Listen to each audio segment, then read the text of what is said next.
Fala galera do PT, fala galera da juventude do PT, de todo o Brasil, você que está nos assistindo pelas redes, é uma satisfação estar aqui com vocês nesse nosso mais um dia de Semana da Juventude.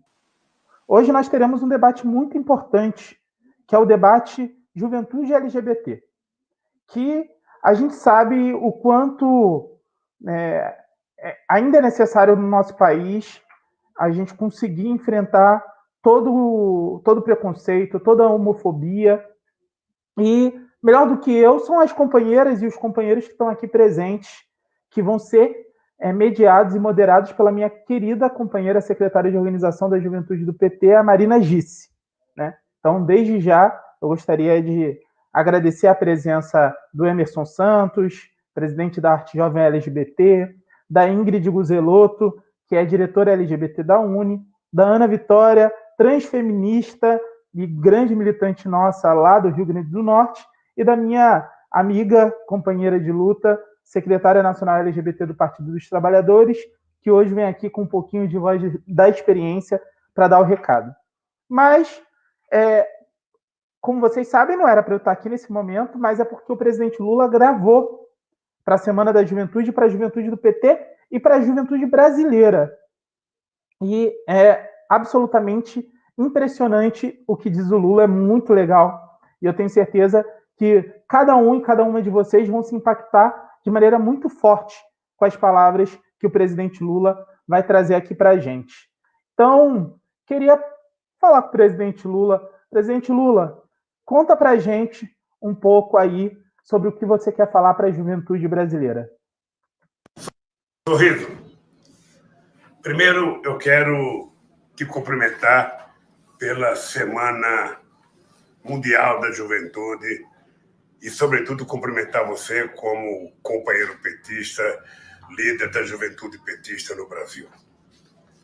Eu, essa semana, encontrei com o meu neto Tiago, que está na casa da mãe dele, e eu pedi algumas ideias para ele sobre a questão da juventude. Como é que a juventude hoje está vendo o seu próprio futuro, o seu dia a dia. E o Tiago me mandou umas sugestões ontem. E eu tentei fazer um texto, depois me veio uma ideia extraordinária, que é o seguinte: por que fazer um texto em cima das ideias do Tiago e não mandar para o Sorriso aquilo que o Tiago escreveu? Então, eu vou ler aqui, o Sorriso, uma carta do Tiago para mim, que ele mandou, e eu acho que é interessante porque é autêntica a carta. Ele começa a carta assim: oi, vô, eu sei que você provavelmente só queria uma lista sobre o que a juventude quer e pensa hoje em dia. Nossos problemas são bem básicos, na verdade, e você sabe disso. Mas tem alguns sentimentos que hoje são muito fortes nos jovens brasileiros e eu acho que deveria explicar minimamente para ficar bem explícito. Tem a questão da esperança, drogas, protagonismo, individualidade e quebra de tabus. Eu vou começar com esperança. Esperança. Este sentimento de esperança não é exatamente o mesmo que teve na campanha de 89 e em seus mandatos, apesar de ser parecido. O jovem tem uma perspectiva de futuro muito aterrorizante, pois nos vemos num ciclo que rouba nossos sonhos. Com o desemprego e a perda da renda da família, o jovem se vê obrigado a escolher um trabalho qualquer para complementar essa renda. O acesso à educação ficou muito mais restrito desde o seu governo, e uma das poucas opções que restaram são os aplicativos que empregam em massa. Ou seja, não temos educação, não temos emprego de qualidade, não temos nenhuma perspectiva de nos aposentar, e o cenário fica ainda mais desesperador. Quando olhamos para o futuro do mundo e percebemos que o planeta pode não resistir nos próximos 50 ou mais anos, exatamente pelo fato de que conseguiram, nos últimos anos, distorcer e piorar tudo que você criou e construiu. O jovem hoje também não acredita na política e no Estado, por isso também busca soluções individuais, como os aplicativos. O sentimento de esperança Aqui é uma mistura desses dois períodos que o senhor já viveu. Na saída da ditadura era necessária a democracia, um país livre que aceita seu povo e quer acabar com suas desigualdades. Ao mesmo tempo que, principalmente no segundo mandato, tínhamos a certeza do nosso potencial. Havia um plano e um futuro, e a juventude sabia que fazia parte do projeto do país. A gente podia estudar, escolher nosso emprego e ter a certeza da aposentadoria. E, mesmo com todas as dificuldades, o lazer, a cultura, as viagens eram possíveis. Então, o que precisamos é o resgate desse sentimento de combate à ditadura e ao aprisionamento dos sonhos, ao mesmo tempo que temos um plano para o futuro, no qual a juventude, sinceramente, faça parte. Eu sei, vô, que parece clichê, mas, por favor, leia tudo, porque é realmente importante. Protagonismo. O jovem quer ser livre, quer ser dono de si e do seu corpo. Gosta de se sentir autor e protagonista da sua vida. O que quero dizer com isso não é nada mais do que dar oportunidade ao jovem, o acesso à educação, ao emprego, de muita qualidade. E isso o senhor sabe muito bem como fazer.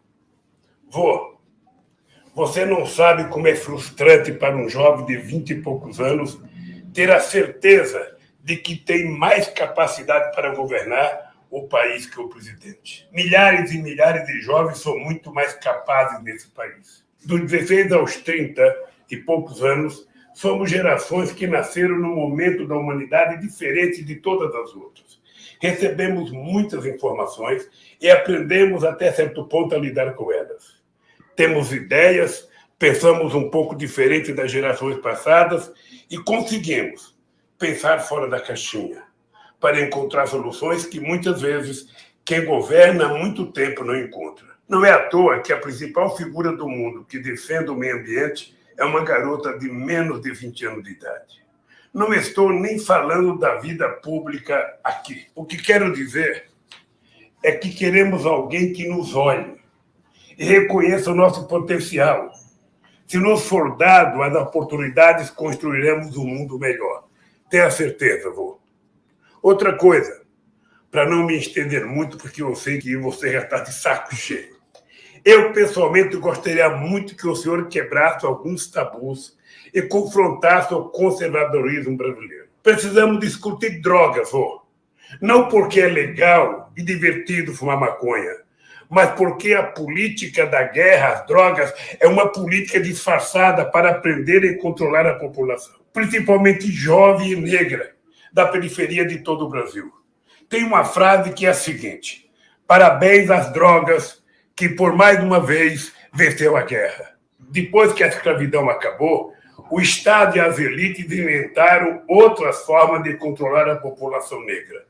A guerra às drogas é só mais um dos bodes expiatórios inventados para controlar, prender e matar a população jovem e negra desse país. Eu acho que questões mais individuais, como as questões de gênero e sexualidade, são importantes, vô, sobretudo para a juventude, apenas porque queremos ser dono dos nossos próprios corpos.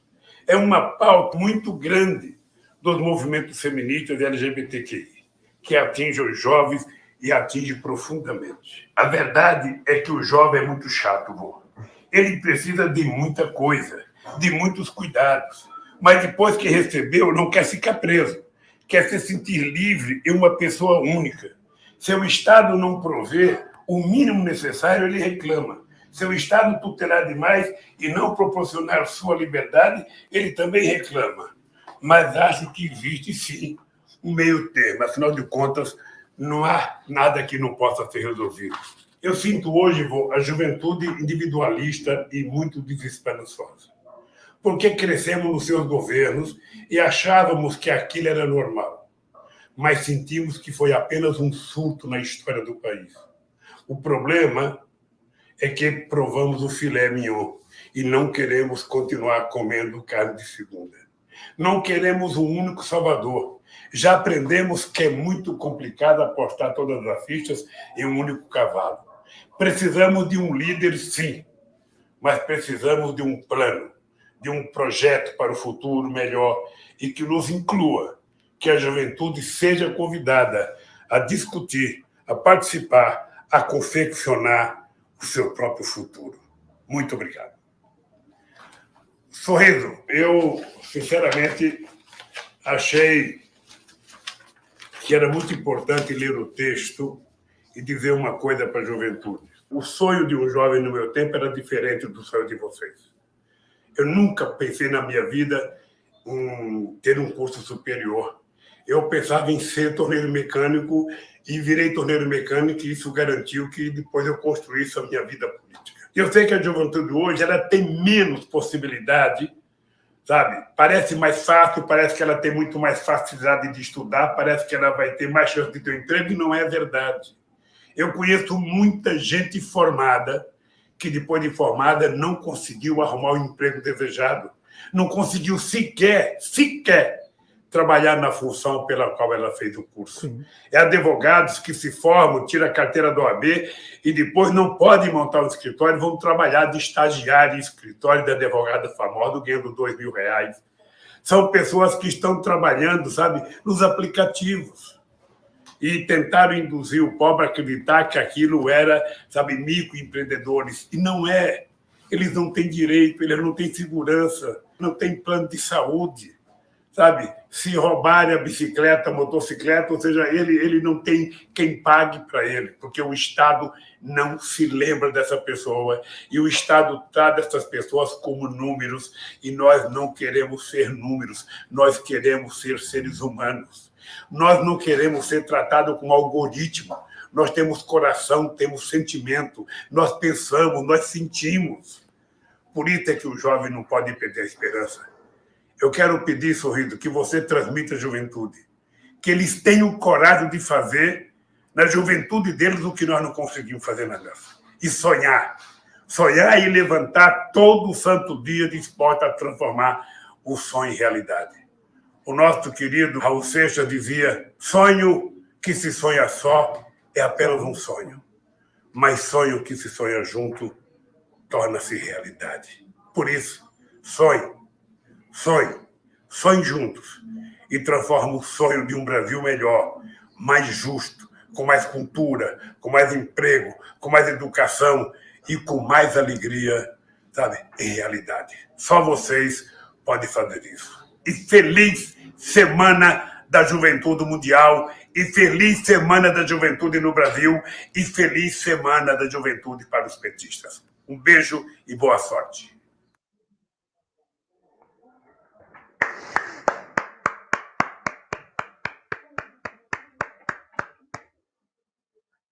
Estamos absolutamente sem palavras para descrever o que a gente viu agora, que foi um avô lendo a carta do seu próprio neto para falar das lutas e das necessidades da juventude brasileira.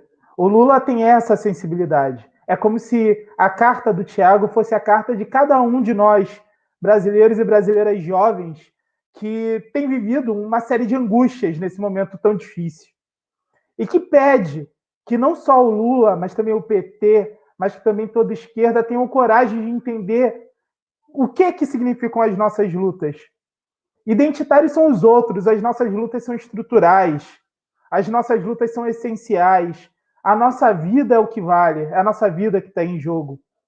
Quando o Thiago coloca na carta que nós queremos ter o direito de usufruir do nosso próprio corpo, ele fala desse debate que vai acontecer agora, que não é menor. Pelo contrário, é um debate essencial porque trata da nossa existência. E eu estou absolutamente muito feliz com essa carta e com essa fala do presidente Lula. E dessa forma, Marina chegou aqui de volta, Ana Vitória. Eu gostaria de passar para você o comando dessa belíssima atividade. Eu agradeço muito a todos que comentaram aqui do lado, pedir para ficarem, se inscreverem no nosso canal no YouTube, ativar o sininho. Estou aprendendo a ser youtuber agora, né? Que vai ser muito legal tudo o que a gente está transmitindo, tudo que a gente está debatendo. Então, Marina, sem mais delongas, eu vou ficar aqui no background, só dando o apoio para vocês. Fique à vontade, a condução é toda tua.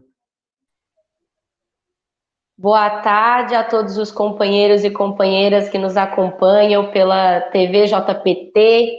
Estamos aí investindo no nosso canal no YouTube. Para quem nos acompanha em todas as outras redes, tanto no Facebook quanto no nosso Instagram.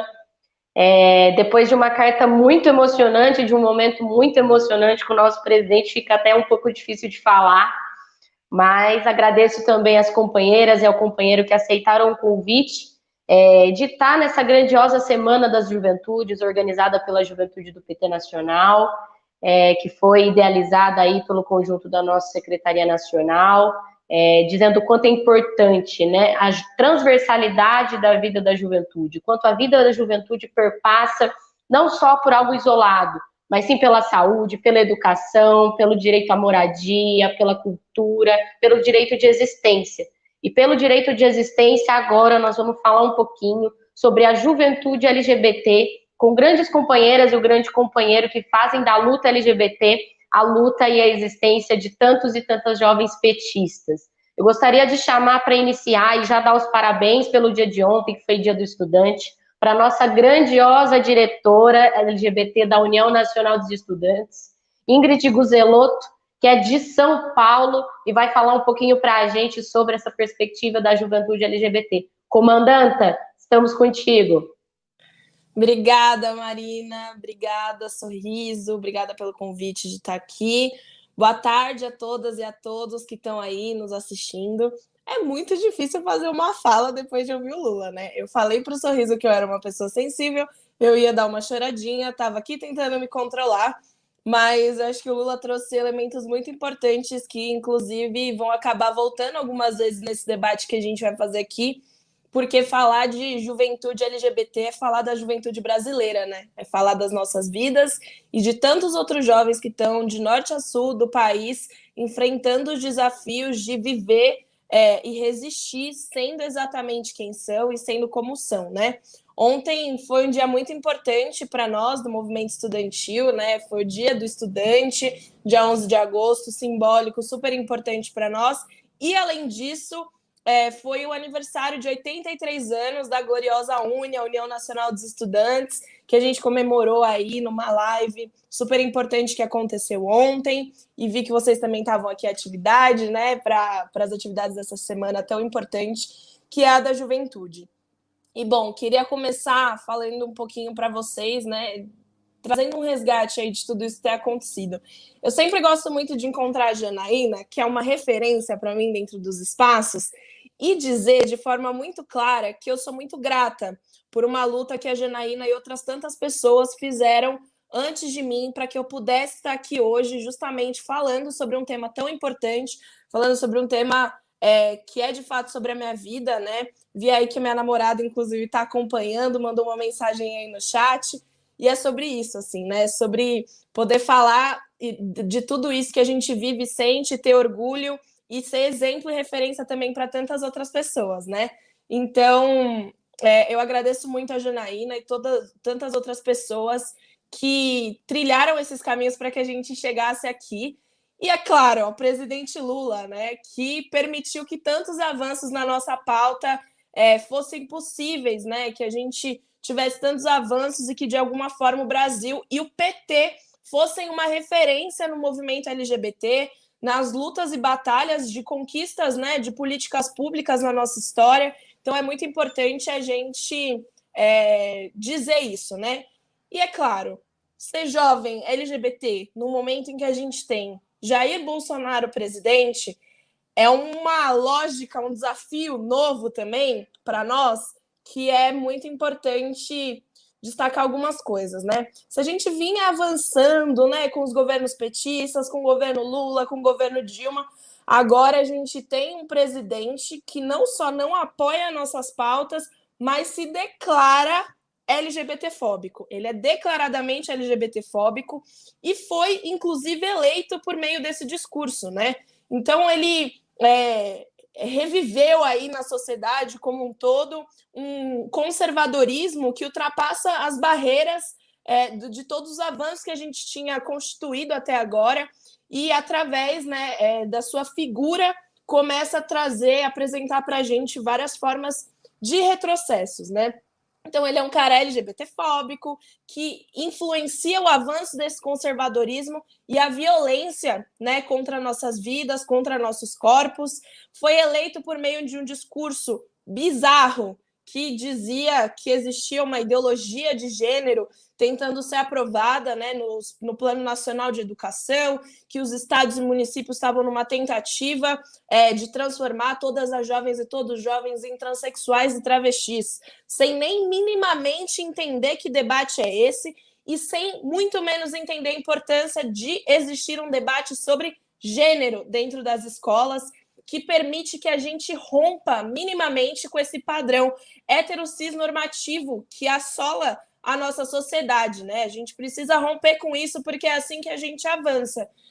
Então, de fato, é muito difícil, né, a gente olhar para o governo Bolsonaro e não se sentir assustado, né? Nossa população como um todo, todas as lésbicas, gays, bissexuais, transexuais, travestis, intersexos, assexuados, se sentem completamente inseguros nesse governo.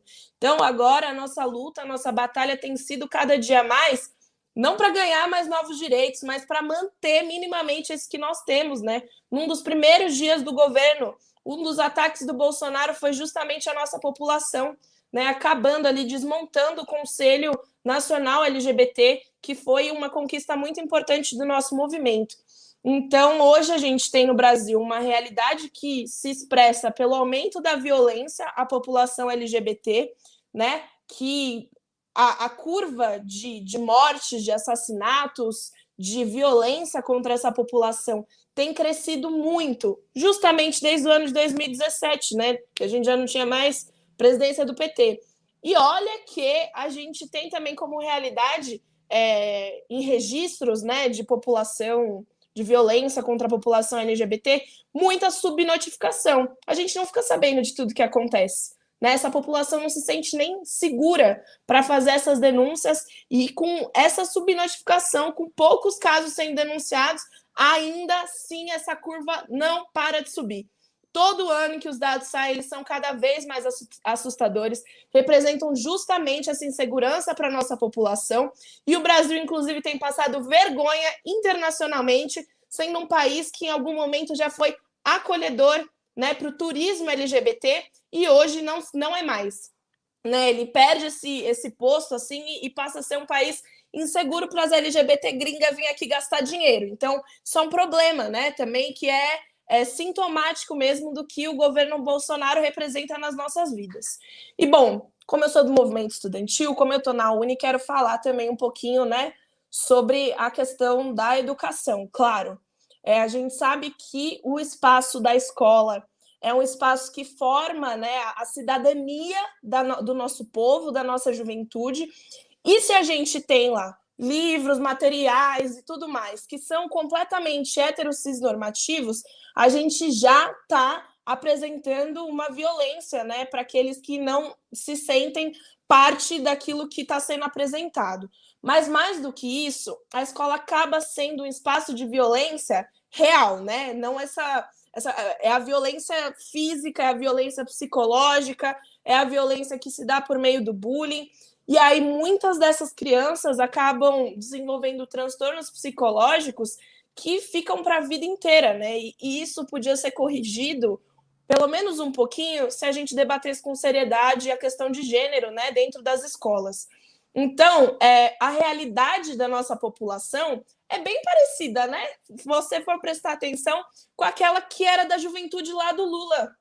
Que essa juventude LGBT, ela não está nem pensando em terminar a escola, porque ela está na marginalidade da sociedade e terminar a escola nem sempre é uma opção, principalmente para a população travesti e transexual.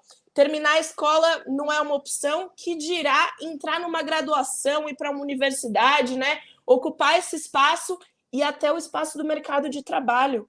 O mercado de trabalho, nem ele, né, por si, de forma formal, CLT, é uma opção. A informalidade, que é essa que a gente está vivendo aí, discutindo, né? A gente, que é do Partido dos Trabalhadores, tem discutido muito essas novas formas de trabalho, a informalidade, os LGBT sempre viveram isso. A informalidade sempre foi uma realidade para a nossa vida, porque a gente não conseguia nem se encaixar, né, nos padrões da sociedade para estar dentro do mercado de trabalho, né? Então, hoje a gente ainda tem muita dificuldade de conseguir inserir a nossa população dentro das universidades e, mais do que isso, garantir que elas terminem, né, a universidade. E eu estava falando dos ataques do governo do Bolsonaro, um deles também foi acabar com um vestibular que ia acontecer na Unilab, que era específico para travestis e transexuais. Isso ia representar, assim, uma mudança, né, no padrão daquela universidade sobrenatural. Ia dar a possibilidade de várias e vários jovens poderem entrar na universidade, poder pensar em mercado de trabalho, e o governo Bolsonaro e o MEC, né, na época representado pelo Weintraub, não permitiram que isso acontecesse. Então, é um claro ataque, um claro desmonte a tudo sobre a nossa população, né? É isso que a gente enfrenta, são essas as batalhas do dia a dia. Claro que algumas universidades hoje também têm cotas, né, para a população LGBT, focada em transexuais e travestis, inclusive a UNEB, a universidade lá do estado da Bahia, foi a primeira, né, que teve essas cotas, e hoje a gente vê que essa população nem consegue, muitas vezes, disputar esse espaço, né, por meio dos vestibulares, justamente porque não conseguiu terminar a escola, né? E nós, assim, enquanto dirigentes do movimento estudantil LGBT, temos uma responsabilidade muito séria de estar dentro desses espaços, né, de universidades, dentro desses espaços de escolas, para dialogar com os estudantes sobre as suas vidas, sobre os seus corpos, para que eles entendam, se vejam com normalidade, se sintam de alguma forma representados, tenham em outras pessoas a referência, e mais do que isso, que eles também falem sobre isso, né, para que a gente crie aí coletivos LGBTs dentro de universidades, que criem coletivos LGBTs dentro dos grêmios estudantis, para que os estudantes possam mesmo gerar essa rede de acolhimento, cuidado e de vivência, assim mesmo, dentro das escolas e universidades, para que a violência seja cada dia menos uma realidade.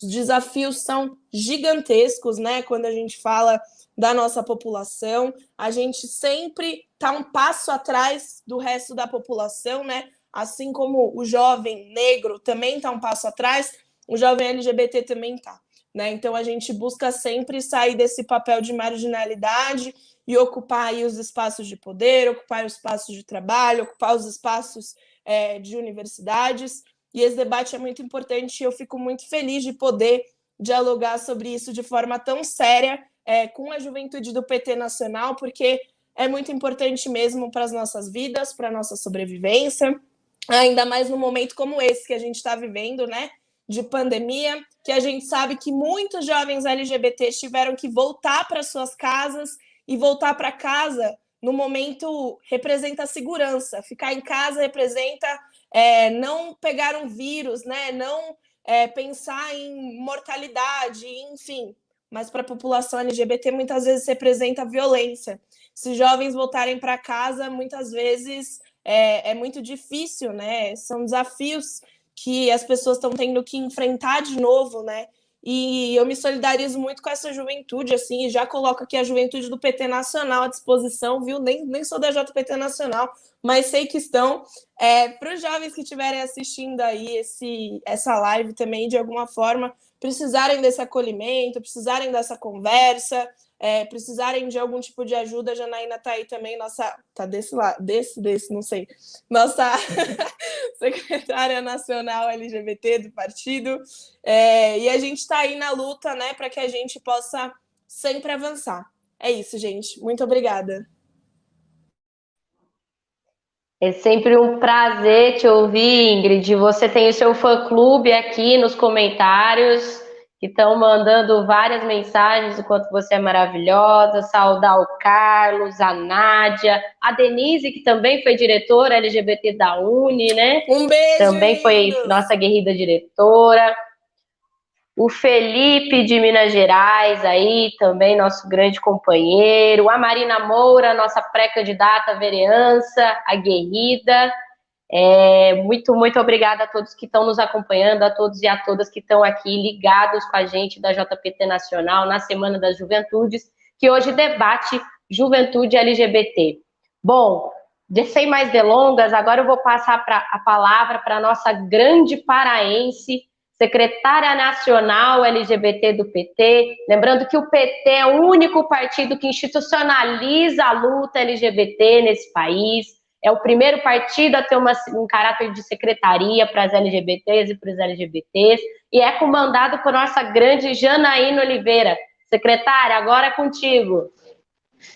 Primeiramente, boa tarde a todos e a todas. Quero agradecer o convite do nosso secretário nacional, Ronald Sorriso, né? Eu quero agradecer também aqui o carinho e as devidas orientações sobre a atividade de hoje da Marina, que é aqui nossa secretária de Organização da Juventude do PT. Quero saudar meu companheiro Emerson e a minha companheira Ingrid, meus 2 filhos. Gente, assim, quando a nossa turma se rebela, a primeira coisa que os mais velhos dizem para mim é assim: os teus filhos.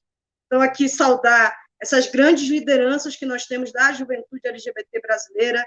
Quero saudar a Ana Vitória, e já deixar aqui um convite para a Ana, para a gente fazer um debate lá no nosso Instagram sobre o transfeminismo, que eu fui compartilhando o link da atividade, e alguém comentou: transfeminismo, já querem criar divisão, e eu recomendei, não vi ainda, mas eu recomendei a pessoa: venha escutar a Ana Vitória para você entender o que é o transfeminismo e qual é a necessidade desse debate, dessa organização, desse conteúdo. E que vai ser um prazer ouvir a Ana Vitória. Eu já tive várias oportunidades de ouvir a companheira, e eu acho importante a gente se empoderar desse debate, assim como a gente luta pelo feminismo negro, feminismo das mulheres lésbicas e bissexuais, e etc, etc. A gente tem essa pluralidade do feminismo, inclusive do campo, não só da cidade. Essa diversidade é que torna o nosso feminismo tão plural nesse Brasil. Eu acho que a gente precisa, e aí trazer um pouco dos elementos que a Ingrid já iniciou, eu acho que é importante a gente dizer que reitorias, né, universidades que tiveram a iniciativa de criar cota para a população trans dentro das universidades também foram alvo de um projeto político de ataque. Não só os reitores, mas numa tentativa de desmonte de acesso a essas políticas públicas desenvolvidas pela universidade para a inclusão desse público. Acho que é importante a gente dizer que o fronte de ataque ele não é só no desmonte financeiro, que é a tendência da nossa fala, né? A gente tende a se prender muito na questão estrutural e, politicamente, outros campos também são minados por esses setores conservadores. E tudo que tem referência de gênero, identidade de gênero, diversidade sexual, são pontos de ataque constantes e norteador, inclusive, nas disputas de universidade, você apresentar, inclusive, aí futuros candidatos conservadores, né, para a mudança de uma universidade mais família. Então, assim, é só para a gente ficar atento que eles estão com um projeto que se consolida no país. Não é que estão se consolidando ou que nós vivemos um desgoverno que não tem noção do que está fazendo. É um desgoverno que ele desmonta, mas eles sabem o que estão fazendo. E é um projeto que foi montado no decorrer desse processo na seguinte visão: a gente ocupa os espaços, mas a gente percebe a necessidade de ter porta-vozes para os nossos interesses e começar a estabelecer figuras que representem esse projeto que nós estamos desenvolvendo para o Brasil e para o mundo, com o discurso da tradicionalidade, da proteção da família, a centralidade. No Brasil e no mundo, qualquer outro país, o discurso central é o discurso do olhar família. E quando a gente fala de família, há pouco tempo, a Damares, essa semana ou semana passada, ela lançou um selo, o Programa da Família, para as prefeituras municipais, dentro da tradicionalidade da família, tá, gente? Eu estou trazendo esse elemento, apesar de não ser nenhuma novidade, mas essa tradicionalidade da família, esse programa que as prefeituras devem desenvolver para as famílias de seu município, ela não inclui nem reconhece as famílias homoafetivas, como não reconhece nenhuma outra família que não tem papai, mamãe e seus filhinhos.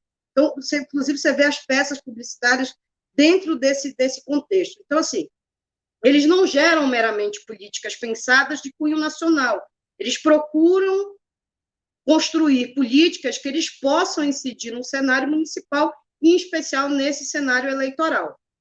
Óbvio, quando a gente fala da luta LGBT, quando a gente fala da resistência dessa história, é inegável, e eu sempre digo isso aos nossos mais velhos, saudá-los e pedir licença para dizer isso, mas essa força e essa construção de resistência e de luta, ela se dá na juventude. É nessa força jovem que a gente promove as mudanças e garante os direitos civis. Nós lutamos por vários direitos, continuamos lutando por vários direitos, porque a gente vive uma sociedade que ainda é uma sociedade, para além de patriarcal, machista, misógina, LGBTfóbica, racista, entre tantos outros contextos. Você vai ter aí a população LGBT na resistência, mas numa resistência que ela tem um histórico da juventude, né? Essa marca dessa geração que hoje a gente tem tanto como referência, mas elas tiveram a marca dessa força da juventude para essa mudança e para esse fortalecimento.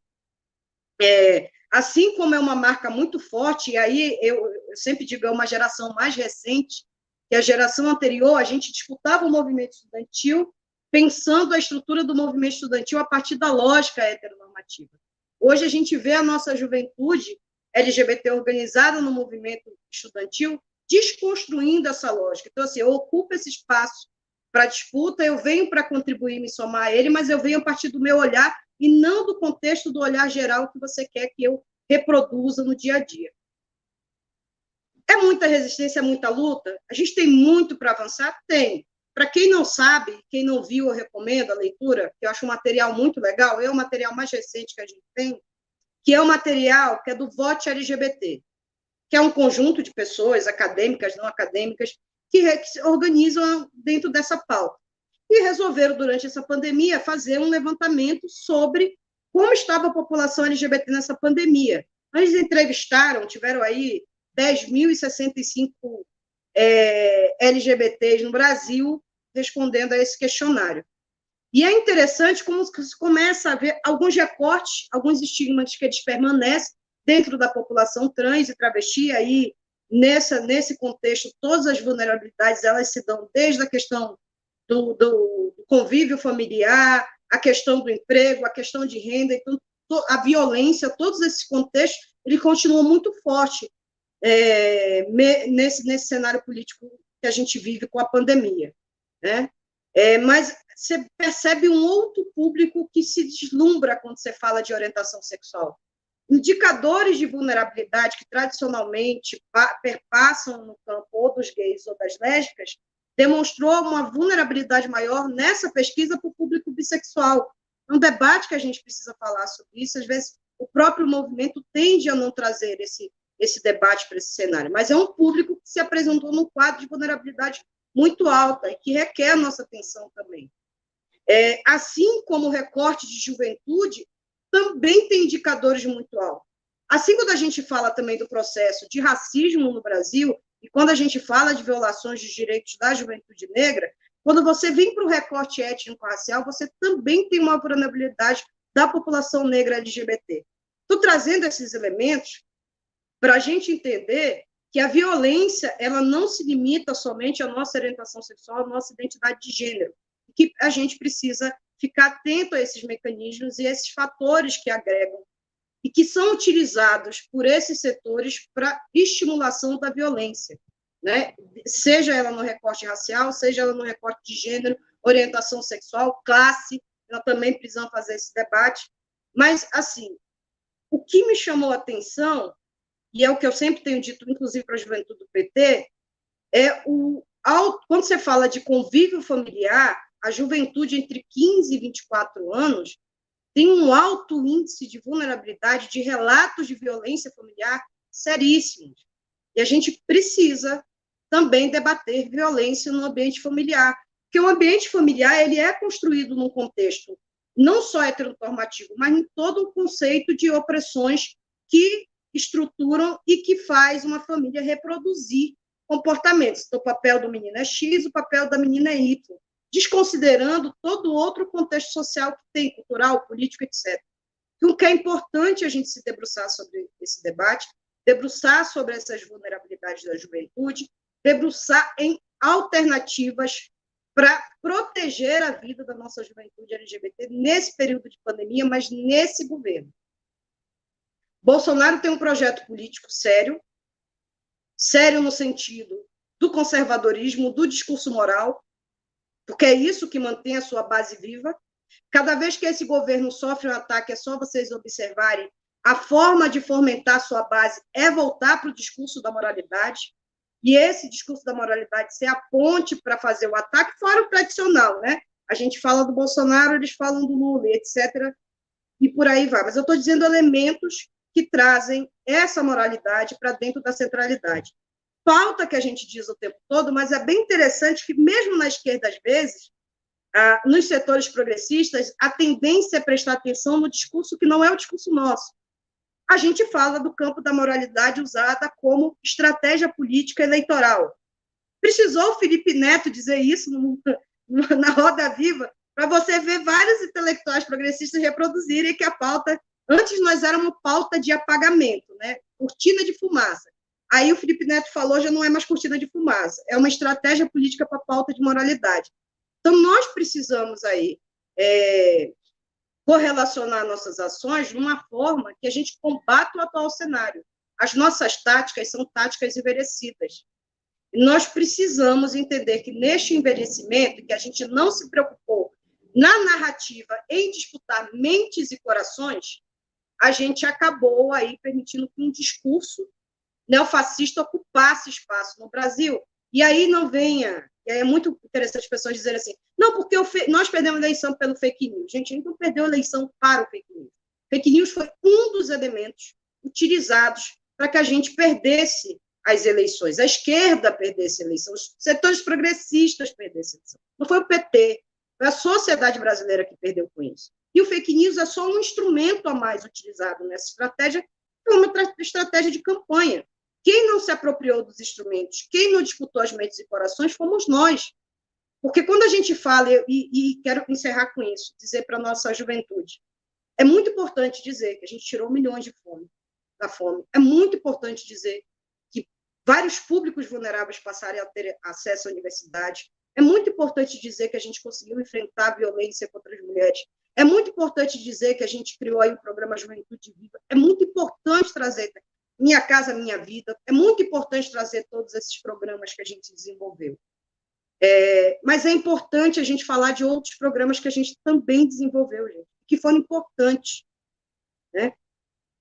A população LGBT parou de ser vista só no aspecto da saúde. É no governo Lula que a gente tem o primeiro plano voltado para a população brasileira LGBT.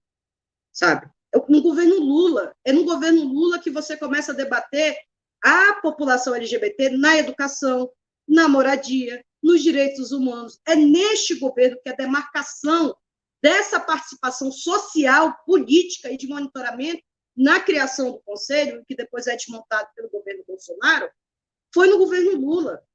E no governo Dilma nós vamos desenvolvendo muitas outras questões.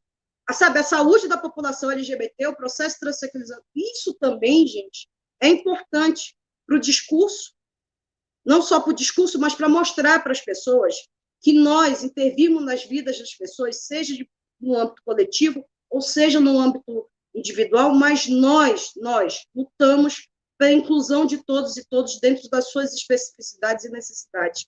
É isso que fez da gente um governo diferente. É isso que fez do governo do PT um governo do povo. Foi isso que fez do governo do PT um governo participativo. Foi isso que transformou Lula como o melhor presidente desse mundo, não é do país, é do mundo. Ele é o cara, inclusive, para o Obama. Então, é só para a gente relembrar que a gente tem muita ação importante feita. Não foi só no campo econômico, não foi nas grandes obras, mas também foi na vida individual de cada uma dessas pessoas, seja da população negra, seja da população LGBT e assim por diante, para a gente retomar essa nossa narrativa e para não parecer, como aparece hoje para alguns, que o PT abandonou barco ou abandonou lutas. Nós nunca abandonamos nenhuma luta.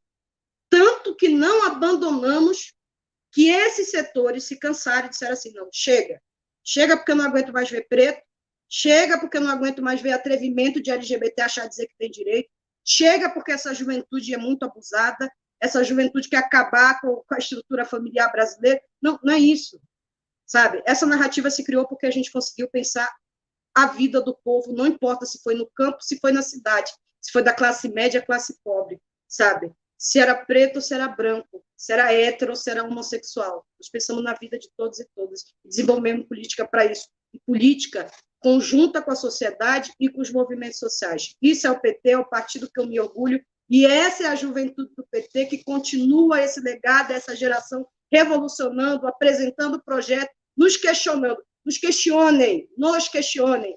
Não achem que os mais velhos o tempo todo não estão. Tem momentos que nós precisamos também levar para o chão de orelha e dizer, ó, o caminho político é esse. Nos questionem, nos tragam sempre para dentro da linha correta de trânsito quando a gente desviar dela, tá? Nos questionem e, principalmente, gente, ocupem os espaços de poder. Ocupar espaço de poder não é desrespeitar o mais velho. Mas não espere do mais velho que ele te entregue o bastão. Ocupem. Não só do LGBT, mas de todos os espaços, inclusive da juventude do PT. É isso. Tchau, gente. Obrigada, Jana. Falando em ocupar os espaços de poder, Jana, tem uma preliminar aí de quantos candidatos ou candidatas nós temos aí, LGBTs, pelo Brasil? A gente tem 511 candidaturas, são 499 candidaturas à vereança no Brasil, tá? Dessa de vereança, 199 são de candidaturas femininas, e dessas, que a gente não botou essa informação, mas dessas 499 candidaturas à vereança, delas, 273 são candidaturas jovens LGBT. Então, é um marco histórico para nós, é um marco histórico para o LGBT. Nos tornar secretaria nos proporcionou ampliar esses espaços de disputa, de ocupar mais espaços, disputar narrativa na sociedade.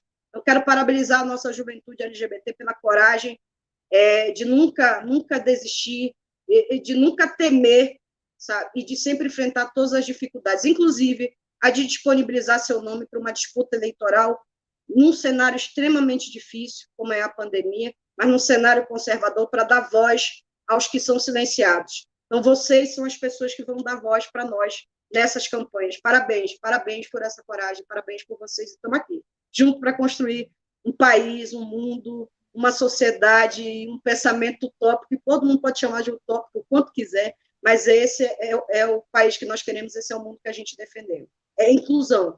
Inclusão não é desconstruir modelo de família, é desconstruir opressões dentro das famílias e o reconhecimento de outros padrões, outras formas de família, que não é só heteronormativo. Obrigada, Jana. Já emocionei com o Lula, agora com a fala da Jana, deu vontade de chorar de novo. Mas muito obrigada, secretária, muito obrigada. É muito trabalho dessa secretaria, muito trabalho de um partido que compreende a população LGBT enquanto ser de direitos, enquanto ser protagonista da sua própria história e protagonista também da história para tantos e para tantas outras, né? Continuando aqui a nossa live, que a gente está recebendo vários comentários, parabenizar a companheirada aí que está nos acompanhando, agradecer demais essa companheirada. Agora é hora da gente chamar o presidente da Arte Jovem LGBT, nosso querido Emerson Santos, para trazer aí também algumas reflexões para nós aqui sobre a questão da juventude LGBT nessa Semana das Juventudes organizada pela JPT Nacional. Boa tarde a todo mundo que está nos acompanhando. Queria saudar todo mundo que está aqui no YouTube. Tem tanto comentário que eu estou impressionado. É muito comentário.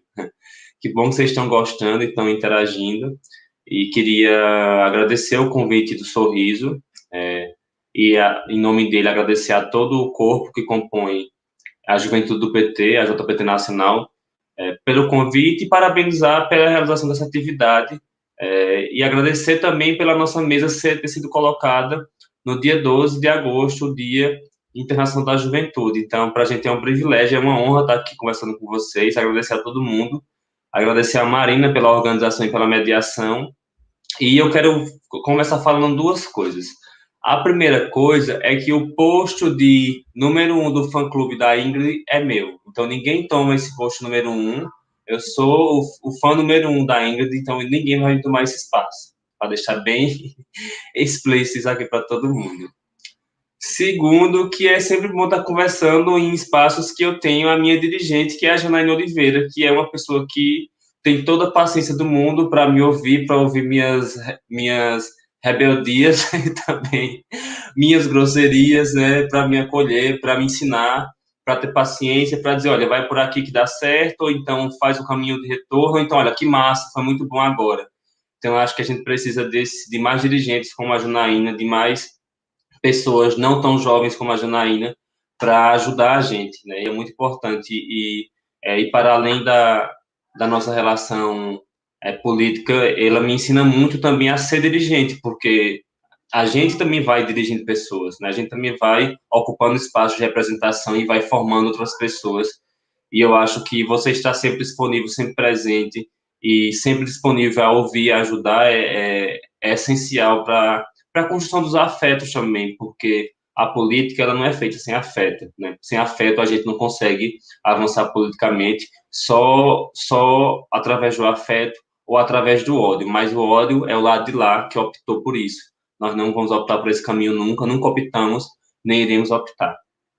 As falas foram muito boas, tanto a da Ingrid e a da Janaína trouxeram elementos, cada uma trazendo elementos distintos, mas que se complementam. Então, eu não queria repetir aqui, vou até usar um tempo mais curto, mas eu queria chamar a atenção para um processo que a gente vem assistindo e que também se materializa dentro da juventude do PT, e que é muito bacana isso, que é da ocupação de LGBTs dos espaços políticos. Então, você olha hoje para a juventude do PT, seja as municipais, a estadual ou a nacional, e você vê vários quadros dirigentes que são LGBTs, que se colocam explicitamente como lésbicas, gays, bissexuais, travestis, transexuais, homens trans, intersexos, não binários, agêneros, assexuais, e todo esse corpo amplo e diverso das experiências de gênero e sexualidade que a gente tem chamado de LGBTI+, mas que é muito além disso, é muito além de uma sigla, né? São pessoas, são vivências, são experiências de vida, são afetos, são corpos que precisam ser considerados e respeitados. Então, é muito bom ver que a juventude do PT tem sido ocupada por essa turma. E esse número que a Janaína traz, de dezenas, mais de 2 centenas de candidatos jovens LGBT nas eleições municipais, mostra também um fenômeno que a gente precisa buscar entender, né? Eu fico sempre tentando analisar as coisas e entender, seja pelo meu papel de ativista do movimento, mas também nas reflexões que eu me proponho a fazer enquanto pesquisador. Então, eu acho que a gente precisa olhar melhor esses números. Se a gente pega só o PT, a gente tem mais de 500 candidaturas LGBTs. Se a gente pega os partidos de esquerda, isso chega a 700. Se for olhar os partidos de centro-direita, que também tem candidaturas LGBT, a gente vai chegar a mais de 800 candidatos nessas eleições. No momento em que o presidente da República, como bem ele falou, é um LGBT-fóbico assumido. Então, isso mostra também uma disposição da nossa população para enfrentar esse conservadorismo, esse retrocesso. E nós jovens LGBTs, temos que ter muita firmeza para defender a nossa pauta e para dizer que, num momento político difícil como esse, em que várias pessoas têm se retirado do debate público, somos nós que estamos indo para a arena eleitoral, dar nossos corpos, dar nossa cara, para trazer o Brasil de volta para a democracia. Então, eu queria registrar isso aqui, queria pontuar a minha fala inicial a partir dessa perspectiva, de que a gente precisa valorizar esse número e valorizar a nossa participação política, a nossa construção. Porque na história do Brasil, e na história recente, nesses últimos 40 anos de existência do movimento LGBT, nos momentos mais difíceis e cruciais, nossa população esteve participando. Então, nossas lutas, elas não são identitárias nem particularistas. Pelo contrário, elas são estruturais e universais. Elas são amplas. Elas são tão amplas que, inclusive, o presidente da República arregimentou votos, né, com desinformação em cima das nossas pautas. Então, se nós próprios, LGBTs, se o campo progressista, popular e democrático, não estou falando nem apenas a esquerda, mas o campo democrático, não compreende as nossas questões, né, as questões que permeiam nossas vidas, como centrais no debate político nacional, a gente dificilmente vai conseguir superar esse conservadorismo e dificilmente vai conseguir superar esse autoritarismo fascista que está sendo implementado no Brasil pelo presidente da República, rodeado de corruptos, de machistas, de racistas e de LGBT-fóbicos. Dito isso, eu queria pontuar também que a fala do Lula foi bem assim, forte para a gente. particularmente para mim é bem forte, porque a carta que ele lê reflete muito do que a gente tem sentido e tem passado, que é uma espécie de também um sentimento quase que de nostalgia, né? E eu sou uma expressão disso.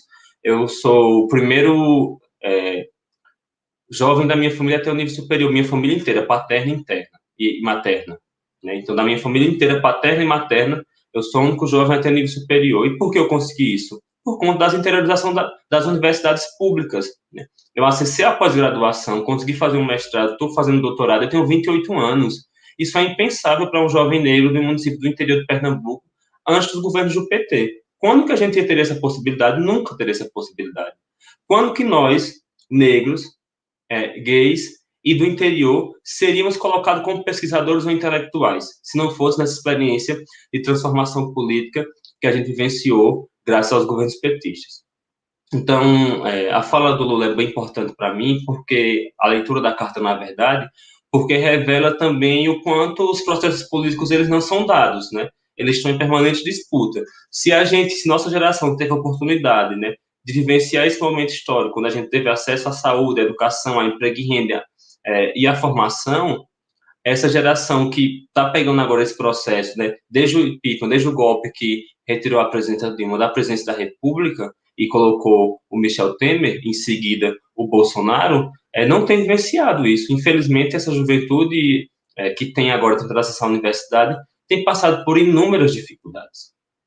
Então, é um cenário muito difícil, mas que a gente precisa compreender esse processo como um processo sempre de permanente disputa, e que a gente nunca vai ter esse nada dado. A gente vai ter que estar sempre lutando, disputando a política e disputando os rumos da política. E nisso, a juventude do PT é central. A juventude do PT é central porque a juventude do PT é o espaço interno do partido onde a gente forma novos quadros, onde a gente forma novas lideranças, onde a gente se coloca para o debate público, para a disputa política, né? Seja a disputa interna, né, de ocupação dos espaços na estrutura partidária, seja na estrutura externa, no Estado, ocupando espaços de assessoria parlamentar, espaços de gestão de políticas públicas em governos novos, ou também nós mesmos ocupando os postos de vereador, vereadoras, deputados estaduais, senadores, governadores, prefeitos. Enfim, eu acho que a juventude do PT tem uma contribuição importante a dar para a gente. E aí eu queria aproveitar esse espaço aqui para ampliar um pouco mais uma reflexão a respeito dessas transformações que os governos petistas possibilitaram para a gente. Porque, de fato, a gente precisa relembrar isso e ter isso em mente quando a Janaína fala aqui para a gente que há um número substancial de LGBTs que sofrem violência doméstica e familiar, retratados pela pesquisa conduzida pelo Voto LGBT, a gente precisa lembrar que foram os nossos governos que criaram o programa Minha Casa Minha Vida, né, que distribuíram moradia para milhares e milhões de pessoas no Brasil. E que essas moradias, e que para a população LGBT especialmente, a segurança da sua casa representa a segurança da sua vida. Nós que somos uma população, sobretudo aquela população de travestis, transexuais e homens trans, que é extremamente vulnerável e que tem expectativa de vida de apenas 35 anos no Brasil, ter um teto, ter seu espaço privado, sua proteção, representa uma proteção à sua vida, primeiramente. Então, iniciativas governamentais, como o programa Minha Casa Minha Vida, como a própria interiorização das universidades, como eu já falei, como as políticas de cultura, que a Ingrid citou, que hoje a gente está bem passando por um desmonte, né? As políticas de saúde, sejam aquelas mais universais, como o SAMU, o fortalecimento das unidades básicas de saúde, do programa Saúde da Família, mas também aquelas específicas nossas, como a política de saúde integral da população LGBT, criada pelo Ministério da Saúde. Tudo isso foi muito importante para a gente. E tem dois elementos que são muito importantes que a gente precisa evidenciar ainda mais, né? Sobretudo nesse momento de disputa política e de disputa de narrativas, que são duas conquistas fundamentais que só foram possíveis graças, né, ao nosso partido e aos nossos governos, que é o Estatuto da Juventude, onde a gente conseguiu assegurar uma série de direitos na legislação brasileira para a juventude LGBT, inclusive o direito ao livre exercício da orientação sexual. Então, isso foi um direito conquistado no Estatuto da Juventude, para que essas questões sejam trabalhadas, inclusive, na educação básica. O Estatuto da Juventude prevê isso. E também a PEC da Juventude, que nos colocou na Constituição Federal. Então, tiveram que passar 30 anos até a juventude entrar na Constituição Federal, e só foi possível graças ao governo do Partido dos Trabalhadores e das Trabalhadoras. Então, a gente precisa compreender isso, precisa divulgar isso, e precisa ter isso na ponta da língua, para que a gente não perca essas narrativas.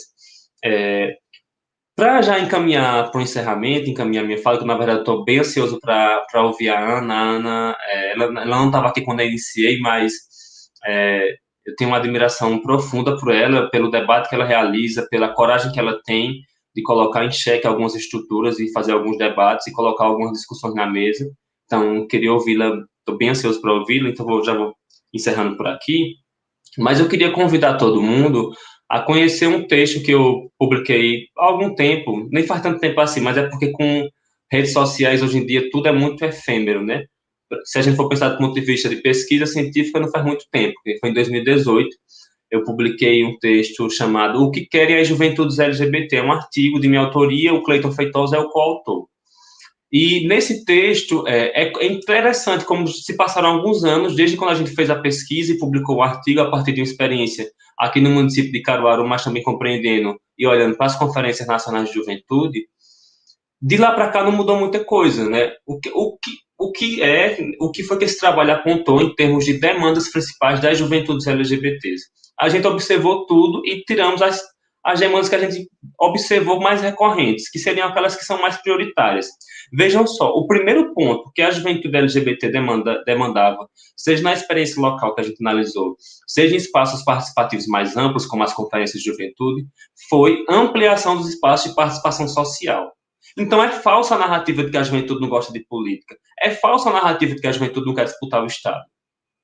Porque eu não estou falando o que eu acho, eu estou falando um trabalho científico, que eu fiz um estudo, tem um método, e foi publicado por uma revista científica, foi revisada por pares, inclusive, né? Então, está lá. Né? Então, e essa narrativa de que a juventude não gosta de política, isso é falso. E a gente não pode cair nessa armadilha. A segunda demanda prioritária da juventude LGBT é o fortalecimento da educação, né, do acesso à educação e da permanência à educação, né, especialmente das campanhas de combate ao bullying LGBT-fóbico. Logo em seguida, vem políticas de combate à violência LGBT-fóbica em toda a sociedade. Isso também não é por acaso. Se a gente observa, se a gente pegar todos os dados que têm sido levantados sobre assassinatos de LGBT no Brasil, sejam aqueles dados divulgados pelo Grupo Gay da Bahia, esses mais recentes divulgados pela ANTA, mesmo já divulgados há algum tempo pela Rede Transbrasil, se a gente for observar o dossiê do lesbocídio, todos esses levantamentos, eles apontam que o maior número de mortes e o maior número de violências e violações acontece circunscrito a uma faixa etária, que é a faixa etária até 29 anos. Obviamente que isso também é explicado, né? A juventude, ela sai mais de casa, ela está mais em espaço de sociabilidade, ela interage mais, a gente tem experiências afetivas e sexuais, né? De formas mais aligeradas, mais intensas, né? Que faz parte dessa trajetória da vida. Então, a gente acaba que fica muito vulnerável também. Isso explica também a gente acabar sendo tanta vítima de violência. Outro fator a isso é que essa juventude, dessa geração que a gente tem observado, dos anos 2010 para cá, sobretudo, é uma juventude que se coloca muito, né? Onde sua sexualidade não é uma questão privada, pelo contrário, faz parte de si, né? É um elemento central na vida dessas pessoas, então não é uma coisa oculta. E, por fim, e uma das demandas mais prioritárias levantadas é acesso ao mundo do trabalho. Então, você imagina que se o acesso ao emprego e à renda já é um problema para a juventude em geral no Brasil, quando a gente olha a nossa juventude LGBTI, sobretudo a juventude travesti, de mulheres trans e de homens trans, isso ainda é mais difícil. Então, queria convidar vocês a conhecer esse texto, vou até deixar lá no chat do YouTube, para quem quiser dar uma olhada, é um textinho tranquilo, leitura fácil, mas eu quero que as pessoas tenham acesso para problematizar essas questões, sabe, para que a gente tenha argumentos também para combater essas narrativas. Por fim, mesmo para encerrar, eu queria chamar a atenção dessa juventude que está acompanhando aqui a gente para a importância de ocupar espaços no movimento LGBT. Isso é importantíssimo. Eu venho de experiência de ocupação de espaços no movimento LGBT, eu fundei junto com alguns outros colegas, muito deles petistas aqui em Caruaru, um coletivo chamado Lutas e Cores. A gente fundou esse coletivo em 2014, muito num processo de que a juventude não tinha espaço no movimento e as práticas que estavam presentes no movimento eram permeadas por práticas excludentes. Então, nós criamos um coletivo e, em pouco tempo, esse coletivo, dada a responsabilidade das pessoas, a sua horizontalidade, um coletivo que não tem direção instituída, um coletivo que tem autonomia, que tem 40 ativistas atuando quase que diariamente, passou a ocupar um espaço importante no movimento LGBT, não só em Caruaru, mas no Nordeste brasileiro. Então, desse espaço de coletivo me possibilitou ocupar outros espaços, como o Conselho Estadual LGBT aqui em Pernambuco, a ocupar um espaço no Conselho Nacional LGBT pela Arte Jovem LGBT e, finalmente, cumprir essa missão de coordenador nacional da Arte Jovem. E acho que nossas vozes precisam ser ouvidas. Eu tenho certeza que não só eu, mas como todos os companheiros que compõem a Arte Jovem LGBT, fizeram muita diferença em todos os debates que estiveram sobre o movimento, para trazer a perspectiva da juventude, para trazer as questões que nos tocam e, sobretudo, para apostar e fortalecer o movimento, porque muitas vezes, né, a nossa turma que já está há um tempo, que começou na década de 90, no início dos anos 2000, se desmotiva também. Isso é natural dos processos, né? E cabe a gente ajudar as pessoas a continuarem motivadas, a continuar se fortalecendo, a continuar fortalecendo o movimento. Certamente nós temos nossas questões, nossas dificuldades também, né? A gente precisa ainda superar muita coisa, mas eu tenho certeza que essa juventude, a nossa juventude, ela tem uma utopia que é uma utopia muito linda, né? Que é a luta pelo direito de ter prazer, né? De amar, de ser feliz, ou a luta pelo direito de constituir seus corpos como corpos que precisam ser respeitados, legitimados, e corpos que não são, digamos assim, sempre o oposto à norma. São corpos que não precisam ser normatizados, são corpos que merecem respeito e que merecem ter suas vivências plenamente respeitadas e asseguradas, não só pela cultura, mas também pelo Estado. Então é isso, gente. Estou à disposição aqui para o debate e para depois também quem quiser me procurar, tirar dúvidas. Tamo junto. Obrigada, querido. Obrigada, Emerson. Gigante contribuição. Também um pesquisador aí do próprio movimento LGBT. Como é importante a produção da ciência também a favor dos nossos e das nossas, né? Também fazendo um momento propaganda, eu tenho a minha monografia, né? Meu final de graduação. Eu estudei uma gigante política pública, né? Nossa, que é o Brasil Sem Homofobia, né? Eu intitulei como Brasil Sem Homofobia, um jeito petista de pensar as relações de gênero e sexualidade. É um programa, é um trabalho que gerou até mais dúvidas do que certezas, mas com certeza foi enriquecedor para a minha vida, né? E para a vida de grandes companheiros e grandes companheiras. Valeu, Emerson, deixa lá o link, a gente também pode divulgar pela página aí da Juventude do PT, é importante a gente divulgar os trabalhos dos nossos companheiros e das nossas companheiras. Bom, e aos 45 do segundo tempo, conseguiu voltar aqui, contrariando todos os inimigos e as inimigas das péssimas conexões de internet que muitas vezes perpassam a nossa vida. Também tive grandes dificuldades para entrar aqui na live. A nossa giganta Ana Vitória, militante aí da nossa querida Juventude do PT, acadêmica de Direito, e vai falar um pouquinho para a gente aí sobre juventude LGBT, sempre com falas muito certeiras e que trazem muita reflexão para nós. Ana, um prazer ter você aqui com a gente. O prazer é todo meu, Mari. Boa tarde para todos, todas e todos que estão nos assistindo. Gostaria de começar agradecendo ao companheiro Sorriso, que inclusive estava com ele agora no privado, a gente lutando para tentar voltar para essa live, porque eu acho que o sistema tentou derrubar os travestis, mas não conseguiram. A gente conseguiu resistir a essa internet, a esses problemas de conexão. E saudar todo mundo que está participando, Janaína, Emerson, Ingrid, Mari. É um prazer gigante estar aqui com vocês não fazem ideia. Eu acho que ser jovem, ser travesti, ser petista no Brasil não tem sido nada fácil. Ser LGBT como um todo nunca foi fácil no nosso país. Então, esse espaço, sem sombra de dúvidas, é muito importante para todos nós e para toda a nossa juventude, para a juventude brasileira. Eu sou Ana Vitória, como Mari já me apresentou. Eu sou nordestina, e tenho um coração dividido entre o Ceará e o Rio Grande do Norte, mas construí minha militância dentro da juventude do PT do Rio Grande do Norte, muito por causa da graduação, que não tem como pensar na graduação também sem pensar nos governos petistas e sem pensar no companheiro Lula, que infelizmente eu também não consegui escutar a forma de maneira completa, porque eu já estava com esses problemas de conexão, mas estamos aqui. Eu fui a primeira trans a entrar na minha universidade, até então não existia nenhuma outra menina trans no curso de Direito, e na UFESA, que é a Universidade Federal Rural do Semiárido, que surgiu através do REUNE, também existiam pouquíssimos corpos trans antes de mim. Então, o impacto que é a chegada, eu gostaria de começar essa fala falando exatamente sobre o impacto que é a chegada desse corpo trans, desse corpo até então dissidente para aquele espaço dentro do ambiente institucional da universidade. É um impacto gigantesco, porque historicamente, no nosso país, as identidades trans e travestis foram construídas como algo, como identidades violentas, sujas, marginalizadas, e ao longo desses anos, ocupar o espaço dentro da universidade e, sobretudo, dentro do curso de Direito, foi um desafio gigantesco.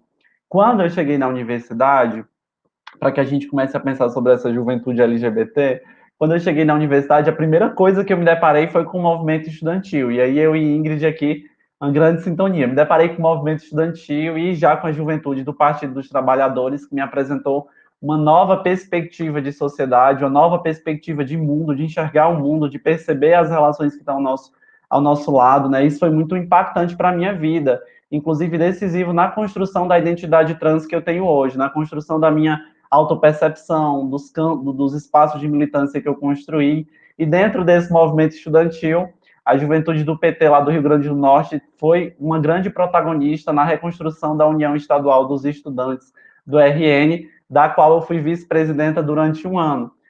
E aí, depois desse um ano, eu acabei saindo da minha tendência interna do PT e não pude concluir o meu mandato, mas foi um marco muito forte para toda a juventude petista do Rio Grande do Norte, para toda a juventude estudantil do Rio Grande do Norte, a gente conseguir reconstruir a União Estadual dos Estudantes e trazer para ela um protagonismo da juventude mesmo, da juventude que está no dia a dia, que está na luta, que está precisando dos programas do governo, está pensando na educação pública, gratuita, de qualidade, universal.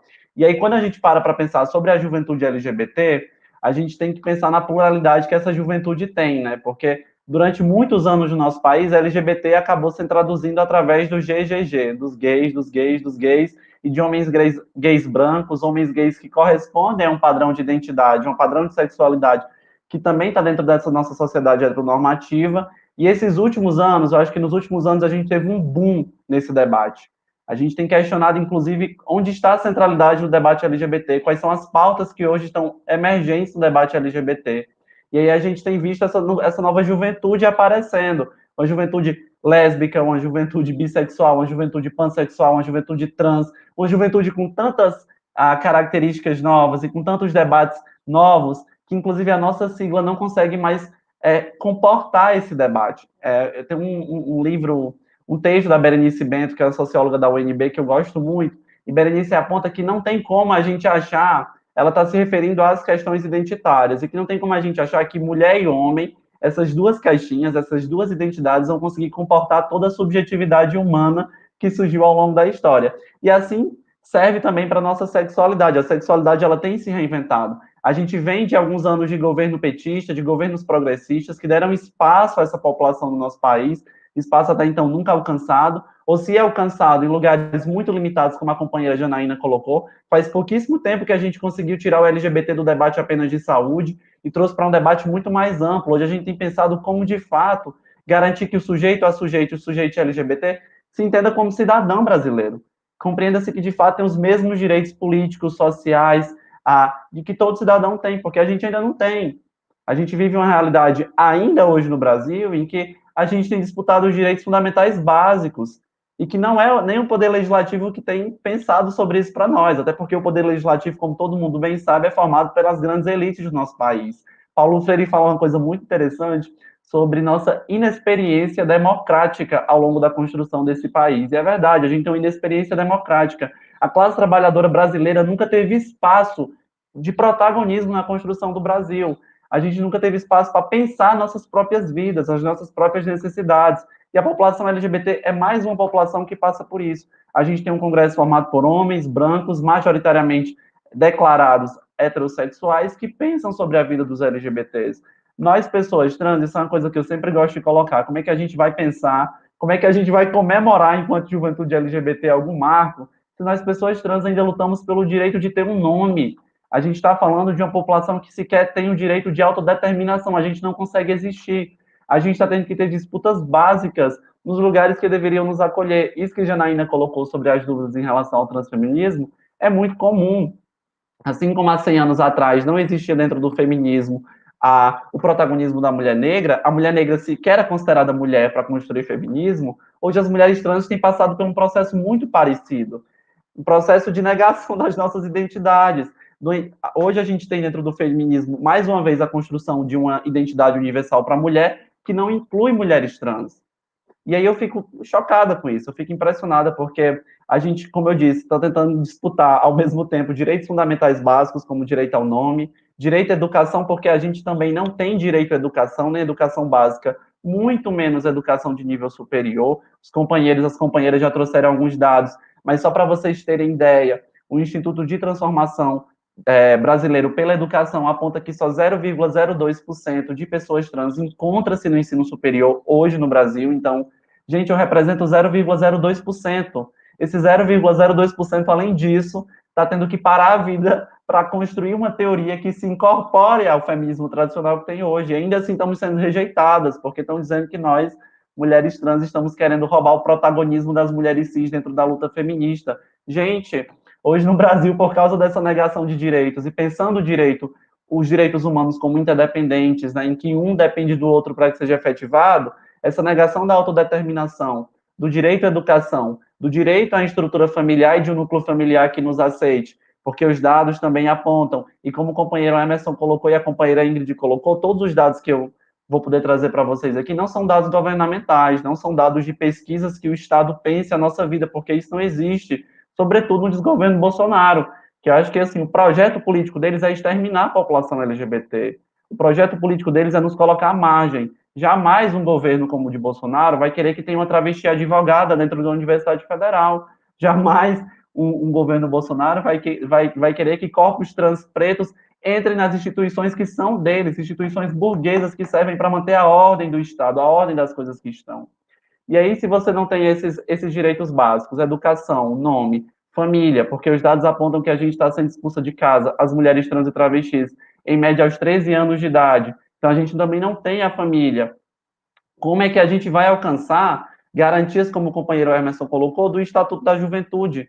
Como é que a gente vai pensar um processo de profissionalização, de trabalho e de renda, se a gente sequer consegue existir, sem ter uma disputa no nosso país para que nossos corpos existam? E quando a gente para pensar nessas disputas, é importante que a gente lembre que muitas dessas disputas e conquistas aconteceram também ao longo dos governos petistas. Foi em 2004 que, pela primeira vez, houve uma campanha governamental voltada para a população trans. Eu acho que é a primeira vez que a gente para pensar enquanto país, enquanto governo, enquanto sociedade brasileira, que travesti não é só prostituição, apesar de que nós estamos lá, nós estamos condicionadas à prostituição ainda. E aí, em 2004, através da campanha Travesti é Respeito, em parceria com o Ministério da Saúde, mais de 20 pessoas trans adentraram pela primeira vez no Congresso Nacional. Só que eu não quero só isso, eu não estou satisfeita com isso. Eu não quero entrar apenas fazendo campanha, eu quero entrar para sentar e para pensar a política desse país. Eu quero entrar para pensar sobre a legislação que nos oprime, sobre a legislação profundamente misógina, racista, uma legislação que permanece nos excluindo dos espaços públicos. Hoje mesmo a gente se deparou com o caso de uma juíza do Paraná que, em uma decisão dela, usou raça como um critério de condenação.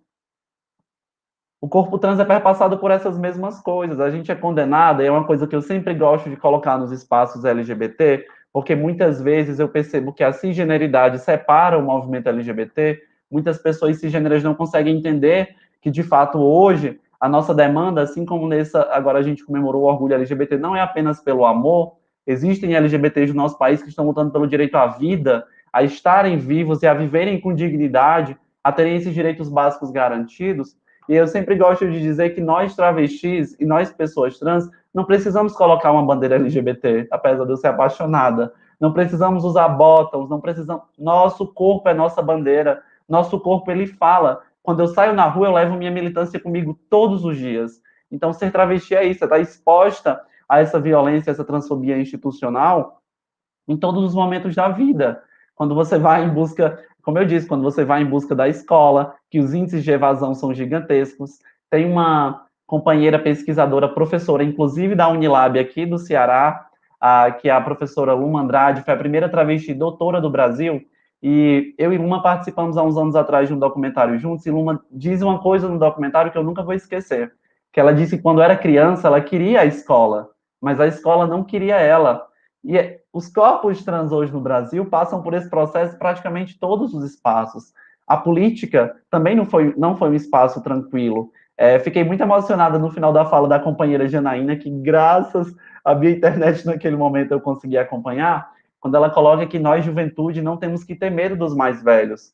Gente, que desafio entrar dentro de um partido, entrar dentro de uma luta institucional partidária e ter que ensinar para os mais velhos que travesti é revolução, que não existe revolução sem juventude, que não existe revolução sem LGBT. Se nós LGBTs não estivermos lá, a revolução não vai acontecer. Se nós mulheres não estivermos lá, essa revolução também não acontece. Então, os debates que a gente trava hoje não são debates só identitários, são debates de modelo de sociedade. A gente precisa dar voz para a juventude. Eu não tenho como construir o Partido dos Trabalhadores se eu vou estar morta. Só nesse fim de semana, 3 travestis foram mortas aqui no estado do Ceará, uma delas com 15 anos. Hoje, mais uma notícia saiu de outra trans morta no estado de São Paulo. Eu queria muito que nessa Semana da Juventude eu pudesse vir aqui com vocês pensar LGBT de uma maneira mais feliz, pensar LGBT de uma maneira na perspectiva das nossas conquistas, porque também elas existiram. É como a Ingrid colocou no começo, como a Mari colocou no começo, se nós estamos aqui, Jana, é porque outras sujeitas como você ocuparam esses espaços antes de nós. Eu sou muito grata por isso. Mas a verdade é que nós ainda temos muita luta pela frente. Nós temos tanta luta que, se a gente parar para pensar um pouquinho, a gente se desestimula. Mas a gente não pode se desestimular.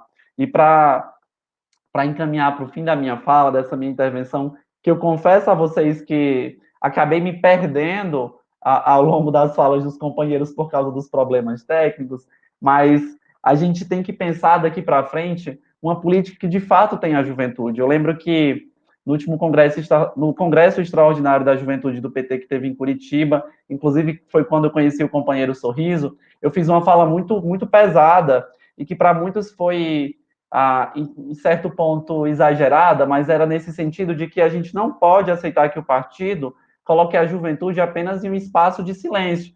Eu não quero mais ser candidatura laranja, eu não quero ser a candidatura secundária do meu partido, eu não quero ser a segunda opção do meu partido, eu quero ser a primeira opção, porque eu sou travesti, eu sou jovem, eu sou capacitada, eu sou universitária, eu vivencio os processos que eu passo e eu tenho que contribuir para o nosso país. Eu tenho com que contribuir para a nossa política, coisas que nossa política nunca viu antes, debates que nossa política sequer acha que é possível ter, entendeu? Então, todos os dias eu me deparo com desafios que muitas vezes o próprio partido sequer entende. Eu já estou há quase 5 anos no Partido dos Trabalhadores, tempo esse que é simultâneo ao meu processo de transição enquanto travesti, e durante esses 5 anos, eu passei por tantos processos complexos internamente, familiar, socialmente. Estar na educação, permanecer na universidade foi tão difícil até aqui, e eu preciso pensar que é sim possível, dentro desse partido, pensar em uma política que garanta que outras jovens iguais a mim, que outras jovens iguais a esses e essas que estão aqui nos assistindo hoje, não precisem passar passar por esses processos de opressão, de silenciamento, de mutismo que a população trans e que a população LGBT hoje passa no Brasil. Então, companheiros, companheiras, companheiros, não vamos nos desestimular. Essa política revolucionária com a juventude na frente, ela é possível de ser construída, ela é possível de ser pensada. Hoje, e falo isso não com tranquilidade, foi um processo muito complexo, interno, dentro da minha tendência lá no Rio Grande do Norte. Hoje eu não estou como candidata a vereadora, infelizmente, pelo nosso partido. O que eu considero não posso deixar de falar isso, mas o que eu considero muito dessa tática atrasada, Jana, como você colocou, muito dessa perspectiva política velha que a gente tem e que não consegue ainda acreditar na juventude que tem, na capacidade dessa juventude. Mas a mensagem que eu tenho hoje para a juventude nessa semana não é essa, é que nossa juventude é sim capaz. A juventude do Partido dos Trabalhadores vai sim estar à frente do processo de derrubada do governo Bolsonaro, vai sim estar na luta todos os dias contra o fascismo que tem se instaurado em nosso país. As botas, os coturnos do fascismo não assustam essa juventude. A gente é acostumado a todos os dias a estar à frente de desafios muito complexos que a realidade brasileira hoje nos apresenta. Falta de acesso à educação, falta de acesso à moradia, falta de cidadania, falta de acesso a debates políticos, falta, inclusive, de acesso à democracia. A gente não consegue ainda pensar a democracia de maneira plena. E isso nunca nos impediu de construir política. Isso nunca nos impediu, por exemplo, de construir a União Nacional dos Estudantes e representar o movimento estudantil brasileiro. E a mensagem que eu tenho hoje para vocês é essa, que essa juventude, é nessa juventude que eu acredito, para reconstruir um Brasil em que todos, todas e todos tenham espaço, sobretudo os jovens brasileiros LGBT. Então, no mais é isso, que a gente possa, sim, construir uma política libertadora que caiba todos esses corpos que estão aqui e que, sobretudo, nós tenhamos protagonismo na construção dela. Obrigada, Ana, que prazer, prazerzaço te ouvir, transformar esse país, mudar esse país, é para isso que a gente existe, para isso que a gente resiste. Bom, gente, nós vamos chegando já a 1h25 de live, né, dessa discussão sobre juventude LGBT. Queria passar já a palavra para as considerações finais das nossas companheiras e do nosso companheiro, agradecer imensamente cada um e cada uma de vocês que aceitaram, toparam participar desse debate conosco, são grandes referências para nós, não só pelos espaços que ocupam, mas pela questão dirigente que tem conosco, o carinho, o acompanhamento. Hoje nós temos aí quase 4.000 candidaturas, pré-candidaturas, jovens pelo Brasil. Nós temos aí os números apresentados também pela Jana de candidaturas LGBTs. Isso tudo faz parte de um projeto, isso tudo faz parte de um projeto de se pensar esse país, mas principalmente de companheiros e companheiras que se dispõem a disputar também as rédeas, né, desse partido que é gigante, que precisa também se transformar, a se adequar à nova realidade colocada na nossa sociedade, né? Bem como a Ingrid colocou, né, da escola enquanto lugar de violência, que nós possamos ser essa juventude organizada, que também faz com que os nossos estudantes entendam as escolas como um potencial de transformação, né, da sua realidade, né, tanto as escolas quanto as universidades, nós possamos continuar construindo nossa política. Agradeço mesmo imensamente, né, em outras oportunidades estamos aí para debater, e para as considerações finais, vai lá, Ingrid. Marina, para a gente não estender muito, que eu vi aqui que apareceu o comentáriozinho da JPT TV, que daqui a pouco tem um debate na Perseu com a Dilma. Queria agradecer vocês, né, por esse debate. Acho que esses espaços são sempre muito ricos e nos ensinam muitas coisas, né? Eu sempre saio com uma malinha cheia de bagagem, porque de fato aprendo muito com vocês sempre. Foi um prazer gigantesco ouvir a Ana Vitória, que eu ainda não tinha tido a oportunidade de ouvi-la, né? Então foi muito feliz para mim estar aqui nesse espaço. Obrigada, Marina, pela condução, deu tudo certo.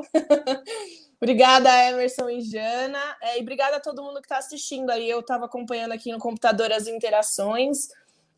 Acho que esse debate é muito importante. Eu fico feliz que a juventude do PT Nacional sempre se preocupe em trazer, né, essa pauta para a centralidade, e a gente vai continuar aí na disputa pelos espaços de poder, dentro e fora do partido, em toda a sociedade, para ocupar cada dia mais universidades, para que a gente consiga concluir nossas escolas, para que a gente seja referência não só no movimento LGBT, mas em absolutamente tudo que a gente faz. Porque eu quero ver a Ana Vitória, daqui a uns anos, vindo falar como uma advogada, que ela será em breve. E é isso que eu espero que a gente possa ter sempre em todos os espaços que a gente ocupa, né?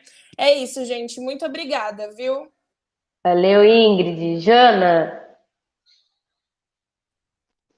Então, gente, primeiramente, obrigada pelo espaço, obrigada por me permitir ocupar hoje esse espaço, sei que é o debate da juventude.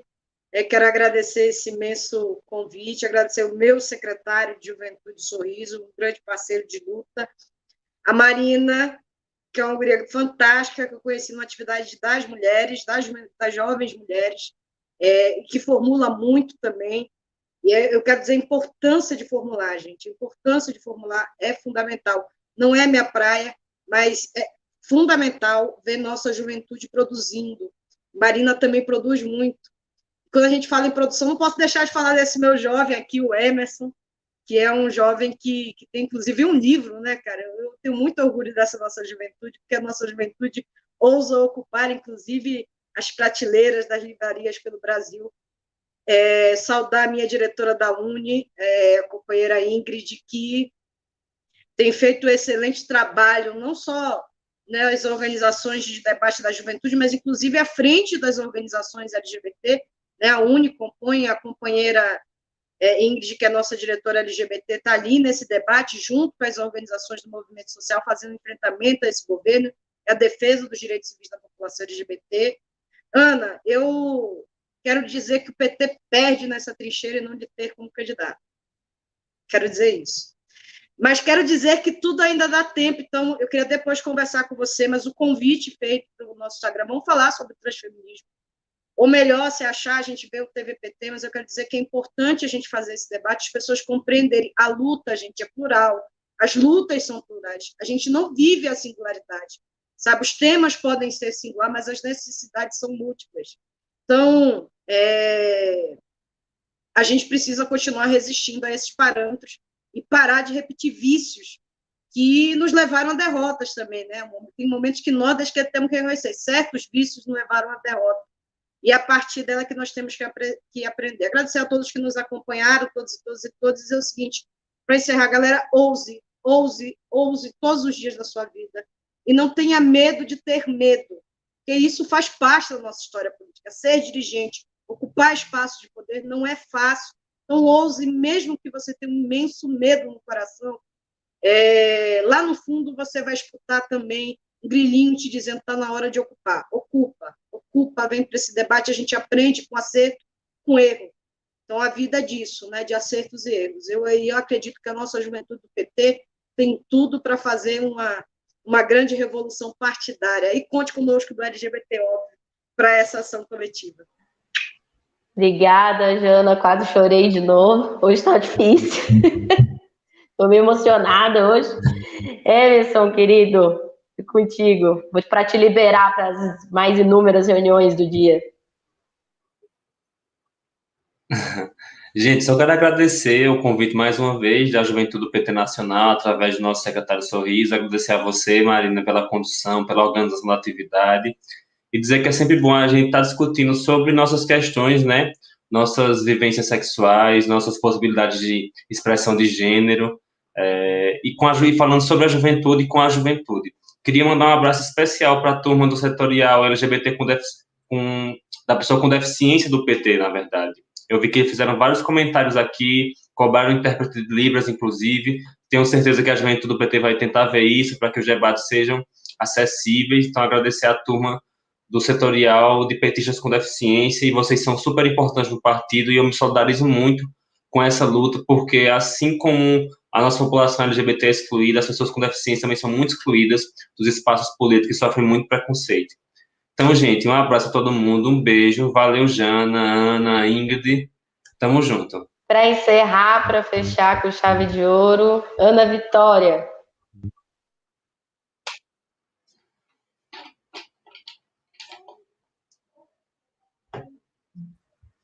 Bom, gente, só agradecer também, primeiro a Sorriso, nosso secretário de Juventude, pelo convite. Foi um espaço na qual eu estou muito feliz de estar aqui. Eu acho que nesses últimos 2 anos, nesse último ano especificamente, eu tenho tentado me reencontrar enquanto militante petista. Tem sido um desafio, e eu reencontrei a Sorriso em eventos da PCO Abramo, que também, enfim, várias conexões que eu acho que o PT tem me mandado para que eu possa permanecer todos os dias nessa luta. Então, gratidão ao convite do Sorriso, também a Marina pela organização desse espaço. Estou muito feliz de ter construído ele com vocês 4, Jana, Emerson, Ingrid e Marina. Foi assim, uma grande honra para mim estar aqui, e quero estar nesse espaço dando um grande abraço para toda a juventude que nos acompanha nessa semana. Continue acompanhando os espaços que a JPT, as lives da JPT dessa semana, que, enfim, estão riquíssimas, desde o início já estão riquíssimas, e cada dia mais live maravilhosa. E um grande beijo para todas as pessoas trans, travestis desse país. Venham para perto da política, porque a política também nos cabe e é nela que a gente vai construir a revolução. Então é isso, um beijo.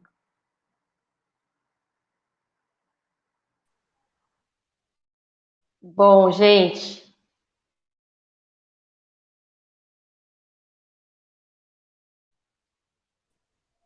Obrigado a todas e todas que nos acompanharam aí pelo YouTube, também pelas nossas outras redes.